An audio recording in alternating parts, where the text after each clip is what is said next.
صلی اللہ علیہ وسلم صلی اللہ علیہ وسلم صلی اللہ علیہ وسلم.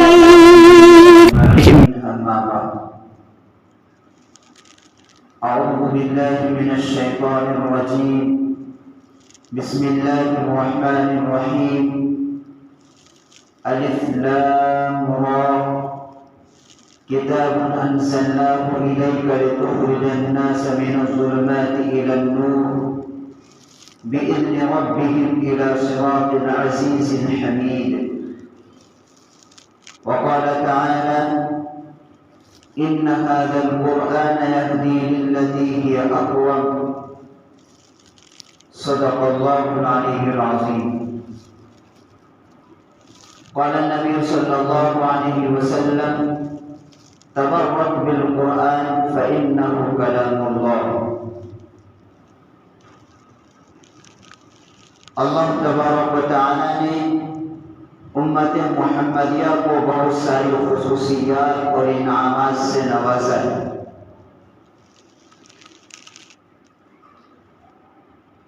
ان انعامات میں سے قرآن کریم بھی ایک بہت بڑی نعمت ہے جو دراصل اللہ تبارک و تعالی نے ہمیں اور آپ کو یہ کتاب دے کر بہت بڑا احسان اور کرم فرمایا ہے.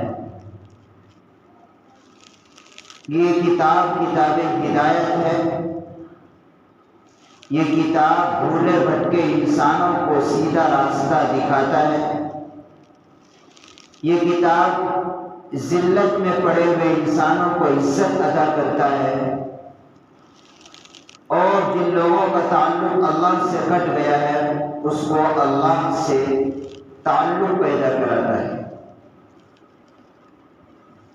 قرآن کریم کا دیکھنا بھی عبادت، اس کا پڑھنا بھی عبادت، پڑھانا بھی عبادت، لکھنا بھی عبادت اور قرآن کریم کا سننا سنانا بھی عبادت. یہاں تک آتا ہے کہ اس کتاب کا چھونا بھی عبادت ہے. روایت کے اندر آتا ہے کہ جب کوئی مرد یا عورت قرآن کریم کی تلاوت کرتا ہے تو اللہ تبارک و تعالیٰ اس کو خود سنتے ہیں اور اتنی رغبت کے ساتھ سنتے ہیں کہ کہتے ہیں کہ جیسے گانا گانے والی عورت کے گانے کو تم اتنا شوق سے نہیں سنتے جتنا اللہ تبارک و تعالیٰ قرآن کریم کی تلاوت کرنے والے کی تلاوت کو سنا کرتا ہے. یہ اتنی عظیم کتاب ہے. اللہ تبارک و تعالیٰ نے فرشتوں کو قرآن کریم پڑھنے کی صلاحیت تو عطا نہیں فرمائی لیکن سننے کی صلاحیت عطا فرمائی. تمام فرشتوں میں صرف جبرائیل علیہ السلام ایک ایسا فرشتہ ہے جو قرآن کریم پڑھ سکتا ہے. چنانچہ انہوں نے نبی کریم علیہ السلام کے ساتھ دور بھی فرمایا ہے. لیکن جبرائیل علیہ السلام کے علاوہ جتنے بھی فرشتے ہیں وہ قرآن کریم کو پڑھ تو نہیں سکتے لیکن سنتے. تو جب کوئی مرد یا عورت قرآن کریم کی تلاوت کرتا ہے تو فرشتے بھاگے چلے آتے ہیں. یہاں تک کہ روایت کے اندر آتا ہے کہ زمین سے لے کر آسمان تک قطار لگ جاتا ہے اور وہ فرشتے اس سے محبت کرنے لگتے ہیں بلکہ اس کے ہونٹوں کو بوسہ دیتے ہیں. غالباً امام عاصم رحمۃ اللہ علیہ کے بارے میں یہ واقعہ ہے کہ وہ مسجد نبوی میں قرآن کریم کی درس دیا کرتے تھے تو ان کے منہ سے بہت ہی عمدہ خوشبو نکلتی تھی. تو جو شاگرد تھے وہ پریشان تھے کہ حضرت کیا کرتے ہیں، کوئی الائچی استعمال کرتے ہیں یا کوئی ایسا خوشبو لگاتے ہیں کیونکہ جس کی وجہ سے منہ سے بہت ہی عمدہ خوشبو پھوٹ رہی ہے. چنانچہ ایک شاگرد نے بڑی ہمت کی کہ پوچھیں کیا ماجرا ہے. تو پوچھا گیا کہ آپ کوئی الائچی استعمال کر رہے ہیں یا کوئی عمدہ کوئی خوشبو ہے خاص قسم کی کہ جب آپ درس دیتے ہیں تو آپ کے منہ سے بہت ہی عمدہ خوشبو نکلتی ہے۔ تو انہوں نے فرمایا کہ نہیں بھائی میں کچھ بھی استعمال نہیں کرتا ہوں، لیکن وہ پیچھے پڑ گیا۔ بالآخر جب وہ پیچھے پڑ گیا تو ایک دن انہوں نے کہا کہ دراصل ایک دن میں اپنے خواب میں نبی کریم علیہ السلام کی زیارت کی، اور اللہ کے نبی نے فرمایا عاصم تو میری مسجد میں قرآن کریم کا درس دیتا ہے، لو میں تمہارے ہونٹوں کو بوسہ دوں۔ تو اس دن سے آج تک میرے منہ سے یہ خوشبوئیں پھوٹ رہی۔ یہ نبی کریم علیہ السلام کی بوسہ دینے کی برکت ہے۔ قرآن کریم کا پڑھنا اور پڑھانا اتنا عظیم عبادت ہے۔ چنانچہ جو بندہ یا بندی صرف قرآن کریم سے محبت کرے گا، اللہ تبارک و تعالیٰ اس کے ایمان کی حفاظت کرے۔ بزرگوں نے کئی واقعات لکھے ہیں۔ ایک واقعہ ہے، قریب پڑوسی ملک کا ایک انجینئر تھا، وہ جاب کے لیے امریکہ کے اندر کام کرتا تھا، وہ ٹھاٹ کی زندگی گزارتا تھا۔ اسی جس جگہ وہ جس کمپنی کے اندر جاب تھا، وہیں ایک لڑکی تھی عیسائی، اس سے اس کا تعلق قائم ہو گیا۔ لڑکا مسلمان، لڑکی عیسائی، لیکن لڑکی انتہائی خوبصورت تھی، تو وہ یہ چاہتا تھا کہ کسی نہ کسی طرح میری اس سے شادی ہو جائے۔ تو لڑکی سے اس نے ذکر کیا، تو اس نے کہا ٹھیک ہے میں اپنے والد صاحب سے اس کا تذکرہ کروں گا، وہ کیا کہتے ہیں اس کے بعد فیصلہ سناؤں گا۔ تو اس لڑکی نے اپنے والد سے اس کا ذکر کیا کہ ٹھیک ہے لیکن ہمارے کچھ شرائط ہیں، اگر وہ لڑکا شرائط مانتا ہے تو ہم شادی کر دیں گے۔ وہ عیسائی تھا، بڑا کٹر آدمی تھا۔ اس نے کہا پہلی شرط یہ ہے کہ تم اپنے ماں باپ کو چھوڑنا ہوگا، اور تمہارے جو مسلمان دوست ہیں اس کو بھی چھوڑنے پڑیں گے، اور تمہاری جو رہنے کا جو مسلمان علاقوں میں جو اپارٹمنٹ تم نے رکھی اس کو وہاں سے ہٹا کر ہمارے علاقے میں آنا ہوگا، اور ہم جو کھائیں گے وہی تمہیں بھی کھانا ہوگا، اور ہفتے میں ایک دن ہمارے ساتھ گرجا گھر میں جا کر تمہیں عبادت کرنی ہوگی۔ چونکہ وہ لڑکا اس لڑکی کے محبت میں پاگل ہو گیا تھا، اس نے ان کی ساری شرطیں منظور کر لی، نکاح ہو گیا، شادی ہو گئی۔ چند سال گزرے، وہ لڑکا خود بیان کرتا ہے کہ میں پڑھ تو نہیں سکتا تھا گھر کے اندر چونکہ پابندی تھی، لیکن میں نے جو قرآن کتاب پر رکھا تھا میں اس کو آتے جاتے دیکھتا تھا، محبت بھری نگاہ سے اس پر ڈالتا تھا۔ چند سال گزر گئے، ایک دن میں دفتر سے آیا اور معمول کے مطابق میں نے دیکھا وہاں پر تو نہیں تھی وہ قرآن کریم۔ تو میں نے اپنی بیوی سے پوچھا کہ یہاں پر ایک کتاب رکھی تھی سبز رنگ کی، وہ آج نظر نہیں آئی۔ تو بیوی کہتی میں نے آج چونکہ صفائی کیا گھر کا، دیکھا جو ضروری چیز نہیں ہے جس کو آپ بھی نہیں پڑھتے میں بھی نہیں پڑھتا ہوں، جس کو آپ بھی نہیں پڑھتے اور میں بھی نہیں پڑھتی، اس لیے میں نے ان تمام کتابوں کو جا کر ڈسٹ بن میں ڈال دیا۔ جب یہ بات انہوں نے سنی دوڑتا ہو گیا، اللہ کی کتاب، انہوں نے ان کو ڈسٹ بن سے اٹھایا، قرآن پاک کو سینے سے لگایا، بوسہ دیا، اور اسے کہا تو اللہ کی بندی تو نے اس اللہ کی کتاب کو ڈسٹ بن میں ڈال دیا؟ تو لڑکی چونکہ عیسائی تھی، کہو ابھی بھی تمہارے دل کے اندر ایمان اسلام کی رمق باقی ہے، جاؤ میں اپنے امی ابا کو جا کر شکایت کرتی ہوں تمہاری۔ تو وہ تو اپنے امی ابا کو کہنے چلی گئی، اور یہ لڑکا اللہ کے گھر میں آ گیا اور وہاں اپنے رب کو منانے آ گیا۔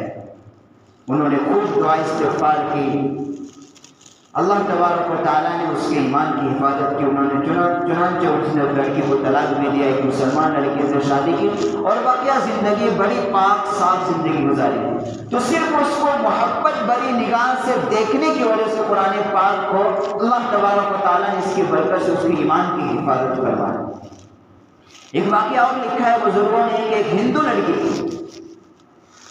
لڑکی وہ اس کا جو فرینڈ تھا، جو دوست تھی وہ مسلمان تھی، تو اس کے گھر وہ جایا کرتی تھی کھیلنے کے لیے، اور اس کی امی جو ہے قرآن کریم بچوں کو پڑھاتی تھی، ہندو گھرانے کی لڑکی ہے، تو کچھ دیر کھیلتی تھی تو اس کی امی اس کو بلا لیتی کہ آؤ قرآن پڑھو، چنانچہ وہ چلی جاتی تھی۔ تو دھیرے انہوں نے پہلے قاعدہ پورا کیا، پھر ایک وقت آیا کہ انہوں نے پورا قرآن مکمل کر لیا، لڑکی ہندو کی ہے۔ اب ایک وقت وہ جوان بھی ہو گئی، جوان ہونے کے بعد اب شادی کے بیاہ کا مسئلہ ہے، اور شادی بھی اس لڑکی کے ایسے شخص سے ہوئی جو بہت ہی متشدد تھا کہ وہ مسلمان کا نام سنتے ہی چڑ جاتا تھا، سننا ہی پسند نہیں کرتا تھا وہ۔ تو اس لڑکی نے اپنے دوست کی والدہ سے اس کا ذکر کیا کہ میں نے قرآن میں مکمل کر لیا ہے اور میں نے دل میں کلمہ بھی پڑھ لیا ہے، لیکن اب میری شادی ایک ایسے شخص سے ہو رہی ہے جو انتہائی متشدد آدمی ہے۔ کہا ٹھیک ہے، تم گھبراؤ نہیں، اللہ تبارک و تعالیٰ تمہاری ایمان کی حفاظت کرے گا، تمہیں قرآن سے محبت ہے۔ چنانچہ ان کے استانی نے ایک گفٹ، شادی کا گفٹ تیار کیا اور اس میں قرآن کریم بھی انہوں نے چھپا کر رکھ دیا، اور اس لڑکی کی ماں سے کہا کہ ہم یہ چاہتے ہیں کہ اس گفٹ کو یہ لڑکی اپنے سسرال میں جا کر پڑھے۔ چنانچہ وہ گفٹ جو ہے وہ اس کے ساتھ ساتھ اس کے سسرال میں پہنچ گئی، وہ قرآن پاک۔ اب وہ لڑکی کیا کرتی تھی کہ جب اس کا شوہر دفتر جاتا تھا، گھر میں کوئی نہیں رہتا، تو قرآن کریم کھول کر پڑھتی تھی۔ چند سال گزر گئے، یہاں تک کہ وہ حاملہ بھی ہو گئی۔ ایک دن ایسا آیا کہ اس کا جو شوہر تھا وہ جب چیک اپ کرانے گیا تو ڈاکٹر نے کہہ دیا کہ تم کو کینسر ہے اور تم 1 مہینے سے زیادہ زندہ نہیں رہ سکتے۔ وہ گھبرا گیا اور وہ پریشان ہوا، گھر آیا، رو رہا تھا۔ بیوی نے پوچھا کیا بات ہے، کیوں رو رہے ہیں؟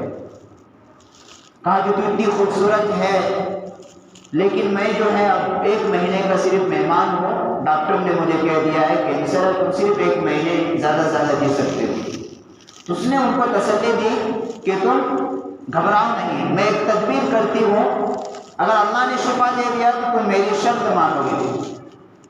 تو شوہر نے کہا ٹھیک ہے، تمہاری جو شرط ہوگی میں مانوں گا اگر اللہ نے مجھے صحت عطا فرمائی۔ تو انہوں نے سن رکھی تھی، اس کے جو استانی تھے جس سے انہوں نے قرآن کریم پڑھا تھا، انہوں نے بتایا کہ سورہ فاتحہ میں شفا ہے، کہ جب کوئی مرض ہو، ہر طرح کے مرض اللہ تبارک و تعالیٰ نے شفا رکھی سورہ فاتحہ میں۔ 7 مرتبہ انسان پڑھ کر پانی پر دم کرے اور اس کو پی لے، انشاءاللہ اس کو شفا ہو۔ انہوں نے یہ بات سن رکھی تھی اپنے پڑھانے والے سے، تو انہوں نے یہ عمل جاری کر دیا کہ روزانہ وہ 1 مہینے تک سورہ فاتحہ 7 مرتبہ پڑھ کر اس کو پلاتی رہی اپنے شوہر کو۔ پھر جب وہ 1 مہینے کے بعد دوبارہ ٹیسٹ کرانے گیا تو رپورٹ یہ آیا تو مجھے تو کبھی کینسر تھا ہی نہیں۔ پھر گھر واپس آیا، بڑا خوش تھا، کہا اچھا ٹھیک ہے اب بتاؤ تمہاری شرط کیا ہے؟ تو انہوں نے بتایا، بڑا پہلے تو جھجکی لیکن پھر جو شرط کا معاہدہ پہلے ہو چکا تھا، بتایا دیکھو دراصل میں نے جو تم کو جس چیز کو پڑھ کر تم کو پلایا پانی، وہ قرآن کریم کی ایک سورت ہے۔ تو پہلے تو وہ شوہر ہچکچایا، کہا یہ تم نے کیا کیا؟ کہا نہیں دیکھو جس سورت کی وجہ سے، جس کتاب کی وجہ سے تمہیں شفا ملی کہ تم ایک مہلک بیماری میں، خطرناک بیماری میں تم مبتلا ہو گئے تھے، لیکن صرف میرے اس ایک چند 7 آیت کی صورتوں کو میں نے جو پڑھ کر تم پانی پر دم کر کے پلایا، اللہ تبارک و تعالیٰ نے اس قرآن کی برکت سے تمہیں شفا عطا فرمایا، اب تم لہٰذا میری جو شرط ہے وہ مانو۔ کہا ٹھیک ہے، میری شرط یہ ہے کہ میں مسلمان بن چکی ہوں، اور جب تم گھر چلے جاتے تھے تو میں چھپ چھپ کر قرآن کریم کی تلاوت کرتی تھی، اور میں بھی یہ چاہتا ہوں، میں بھی اللہ سے دعائیں کرتی تھی کہ تم بھی ایمان میں داخل ہو جاؤ اور میرے پیٹ میں جو بچہ ہے وہ بھی مسلمان بنے۔ بالآخر اس کے شوہر نے بھی کلمہ پڑھ لیا۔ تو یہ قرآن کریم کی محبت کی برکت سے کہ بچی بھی مسلمان، اب اس کا شوہر بھی مسلمان ہو گیا۔ اب چونکہ پورا گھرانہ کیا ہے، پورا رشتہ دار ہندو کا جب معلوم ہو جائے گا تو قتل کا اندیشہ تھا، تو انہوں نے کہا کہ ہمیں اگر یہ بات آؤٹ ہو گئی، اگر ہمارے رشتہ داروں کو معلوم ہو گئی تو وہ ہمیں چھوڑیں گے نہیں۔ تو شوہر نے کہا ٹھیک ہے میں ایک ترکیب کرتا ہوں. چنانچہ انہوں نے جاب کی اپلائی کی سعودی عرب میں. تو وہاں جاب نہیں مل گیا تو ملک کو چھوڑ کر سعودی عرب چلا گیا. تو وہاں انہوں نے کیا ہے ان کے بیوی شوہر اور بچے سب نے کیا اسلام پر زندگی گزاری. تو یہ قرآن کی برکت، یہ قرآن کریم کی تلاوت اور اس سے محبت کے ذریعے سے اللہ تبارک و تعالیٰ نے اس بچی کو بھی ایمان کی دولت سے نوازا اور اس کی برکت سے اس کے شوہر کو بھی ایمان نصیب ہوا. اور اللہ تبارک و تعالیٰ نے ان کے جو بچے بنے، اب جو خاندان ایک بنا وہ بھی ایمان پر قائم رہا. تو یہ قرآن کریم کا اس کا دیکھنا بھی عبادت، اس کا پڑھنا بھی عبادت، اور قرآن کریم انسان کو عزت بھی عطا فرماتا ہے. حضرت عمر فاروق رضی اللہ ایک مرتبہ مکہ سے باہر جا رہے تھے، ایک جگہ پر وہ رک گئے. بڑی دھوپ تیز تھی اور بڑی غور و فکر کرتے رہتے، اور بڑی دھوپ تیز تھی تو پریشان تھے دوسرے جو صحابہ تھے. تو انہوں نے کسی نے پوچھا کہ امیر المومنین کیا بات ہے؟ فرمایا کہ یہی وہ جگہ ہے کہ جہاں یہ عمر اسلام لانے سے پہلے یہاں پر اونٹ چرانے آیا کرتا تھا، اور اس کا باپ اسے ڈانٹ پلاتا تھا کہ عمر تجھے تو اونٹ بھی چرانے نہیں آتا ہے تو کیا کرے گا؟ آج اسی عمر کو اسلام اور قرآن نے امیر المومنین بنا دیا ہے. تو اس طرح قرآن کریم انسانوں کو عزت عطا فرماتا ہے. سینکڑوں واقعات ہیں کہ جو جس گھر کے اندر اگر کوئی حافظ ہو جائے وہ حافظ 10 آدمیوں کو جنت لے کر جائے گا. جس گھر کے اندر اگر ایک حافظ قرآن بن گیا تو وہ ایک اکیلا نہیں جائے گا، وہ اپنے ساتھ 10 آدمیوں کو جنت کے اندر لے جائے گا. اور وہ 10 آدمی وہ ہوں گے جن کے لیے جہنم میں جانے کا فیصلہ اللہ کر چکے ہوں گے، لیکن اس حافظ قرآن کی سفارش کے بدولت ان 10 آدمیوں کو اس ساتھ جنت کے اندر لے جائے گی. اور اگر کسی گھر کے اندر ایک عالم بن جائے، وہ عالم کہتے ہیں 40 گھرانوں کو یعنی پورا اپنے خاندان کو لے کر ساتھ میں جنت میں جائے گی. اس لیے اپنے بچوں کو حافظ قرآن بنانا چاہیے. وہ تو جنت میں جائے گا ہی جائے گا، لیکن وہ ساتھ میں نہیں جائے گا. اس کے ماں باپ تو جائیں گے جائیں گے. اس کے ماں باپ، حدیث کے اندر آتا ہے ایک روایت کے اندر کہ کل میدان قیامت کے اندر کہ حافظ قرآن کے والدین کو یعنی ان کے ماں باپ کو اتنا روشن تاج پہنایا جائے گا جو سورج سے بھی زیادہ روشن ہوگا. لوگ اس کو دیکھ کر کہیں گے کہ یہ کس عمل کی بنیاد پر ان کو اتنا روشن تاج پہنایا گیا؟ تو جواب دیا جائے گا کہ صرف ان کے بچوں کے قرآن کریم کو حفظ کرنے کی وجہ سے. جب اس کے ماں باپ کو اتنا روشن تاج سورج سے بھی زیادہ ہوگا تو خود پڑھنے والے کا کتنا بلند مرتبہ ہوگا. اسی لیے کہتے ہیں کہ اپنے بچے اور بچیوں کو انجینئر ڈاکٹر بنانے سے پہلے اسے حافظ اور علم بنانا چاہیے تاکہ جنت کا راستہ آسان ہو جائے. اور جس گھر کے اندر قرآن کریم کی تلاوت کی جاتی ہے وہ گھر آسمان والوں کو جس طریقے سے زمین والے آسمان پر ستارے چمکتے ہوئے دیکھتے ہیں، اسی طرح وہ گھر آسمان میں اسی طرح چمکتا ہے. اور جہاں تک پڑھنے والے کی مقری کی آواز جاتی ہے وہاں تک اللہ کی رحمتیں برستی رہتی ہے. اس گھر سے پریشانیاں ختم ہو جاتی ہیں، اس گھر سے مصیبتیں ختم ہو جاتی ہیں، بیماریاں ختم ہو جاتی ہیں. یہ اتنی عظیم کتاب ہے. اگر قرآن کریم سے ہمارا سچا تعلق پیدا ہو جائے تو اللہ تبارک و تعالی ہمیں عزت عطا فرمائے. خلیفہ اول سیدنا ابو بکر صدیق رضی اللہ عنہ کو جو انبیاء کے بعد جو سب سے اونچا مقام عطا فرمایا ہے، بزرگ فرماتے ہیں کہ ان کو دراصل قرآن کریم سے عشق کی وجہ سے عطا فرمایا. کہ قرآن کریم سے جو عشق تھا سیدنا ابو بکر صدیق رضی اللہ عنہ کو، جس کی وجہ سے اللہ نے ان کو انبیاء کے بعد سب سے افضل امت میں بتایا گیا۔ حضرت عثمان غنی رضی اللہ عنہ کا تو بڑے خادم قرآن خاص تعلق، حالانکہ تمام نیک تابعین تبع تابعین تمام صحابہ کرام کہ قرآن کریم سے خاص تعلق، ایک محبت تھی، ایک لگاؤ تھا، جس کی وجہ سے اللہ تبارک و تعالیٰ نے انہیں دنیا میں بھی عزت عطا فرما دیا۔ اس لیے کہ یہ قرآن کیا کرتا ہے کہ ذلت میں پڑے ہوئے انسان کو عزت کے مقام تک پہنچا دیتا ہے۔ کہ عمر فاروق رضی اللہ عنہ وہ خود کہتے ہیں کہ میں اسلام لانے سے پہلے اونٹ چرایا کرتا تھا اور میرے باپ مجھے ڈانٹتے تھے کہ تو عمر تجھے تو اونٹ بھی چرانے نہیں آتا، لیکن اللہ تبارک و تعالیٰ نے اسلام اور قرآن کی برکت سے مجھے آج امیر المومنین بنا دیا۔ اسی طرح حضرت امام ابو حنیفہ رحمۃ اللہ علیہ کو اللہ تبارک و تعالیٰ نے جو امام اعظم کا لقب آپ کو عطا فرمایا، یہ قرآن کریم کے خاص تعلق کی وجہ سے کہ آپ رمضان المبارک کے اندر 63 قرآن ختم کرتے تھے، ایک دن میں ایک رات میں، اور 3 تراویح کیا ہے۔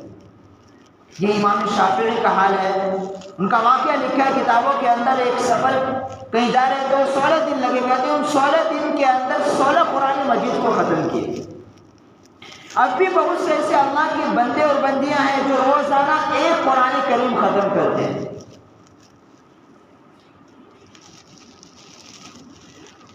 تو اپنے نامہ اعمال کے اندر نیکیوں کا انبار جمع ہو رہا ہے کہ قرآن کریم یہ سب سے افضل الذکر ہے کہ ایک حرف پر 10 نیکیاں۔ اسی لیے بزرگوں نے کہا ہے کہ روزانہ ایک پارے کا پڑھنے کا معمول ہونا چاہیے، ایک پارہ نہیں پڑھ سکتے تو کم از کم آدھا پارہ۔ اور بہت سے ایسے لوگ ہیں کہ جنہوں نے جو ہے بڑھاپے کی عمر میں، جوانی کی عمر میں بھی قرآن کریم کو حفظ سے یاد کر لیا۔ ایک انجینئر کا واقعہ، ایک بزرگ ہے، ان کو جو ہے بڑی عمر میں قرآن سیکھنے کا شوق پیدا ہوا، وہ روزانہ ایک آیت سیکھتے تھے اور اس کو صبح سے شام تک رٹتے تھے، یاد کر لیتے تھے۔ ایک وقت ایسا آیا انہوں نے پورا قرآن کریم حفظ کر لیا اور انہوں نے تراویح میں بھی کئی تراویحوں میں انہوں نے سنایا۔ تو محبت، قرآن کریم کی محبت کبھی انسان کو کسی بھی عمر میں وہ حفظ کر سکتا ہے، لیکن محبت ہونا چاہیے، شوق ہونا چاہیے، تڑپ ہونی چاہیے۔ مصروفیات تھی، انجینئر تھا، کام کرنے والے تھے، بہت سے ایک ڈرائیور آدمی، بس چلانے والا، لیکن اس کو بھی قرآن کریم سیکھنے کا شوق پیدا ہوا۔ دھیرے دھیرے سیکھتے سیکھتے ایک وقت پورا قرآن کریم سیکھ، تو لیکن طلب ہونی چاہیے، سیکھنے والے سیکھ لیتے ہیں۔ اور کہتے ہیں جس دل کے اندر قرآن کریم نہ ہو وہ کیا ہے، وہ ایک ویران چکر میدان کی طرح ہے جس میں کانٹے دار درخت ہوگا۔ اس لیے ہمارے دلوں سینوں کے اندر کم از کم قرآن کریم کا اتنا حصہ تو محفوظ رہنا چاہیے کہ جس سے ہم نماز روزہ صحیح کر سکیں۔ یاسین یاد ہو، سورہ واقعہ یاد ہو، سورہ ملک یاد ہو، اسی طریقے سے کم 30واں پارہ تو یاد ہو۔ جب یاسین شریف کی فضیلت کیا ہے، جب ایک مرتبہ شروع دن میں جب کوئی مرد یا عورت یاسین شریف کی تلاوت کرتی ہیں تو اللہ تبارک و تعالیٰ اس سورت کی برکت سے اس کے پورے دن کے کام بنا دیتے ہیں۔ اور یاسین شریف ایک مرتبہ تلاوت کرنے کی فضیلت یہ ہے کہ اس کو 10 قرآن پڑھنے کا ثواب ملتا ہے۔ اور الحمدللہ کرنے والے کرتے ہیں، ان کا روزانہ کا ایک روٹین، ایک معمولات بنا ہوا ہے کہ یاسین شریف کی تلاوت کیے بغیر وہ کوئی کام آغاز ہی نہیں کرتے۔ سب سے پہلے اٹھتے ہیں تو یاسین شریف کھول کر بیٹھ جاتے ہیں، یا تو فجر سے پہلے یا فجر کے بعد۔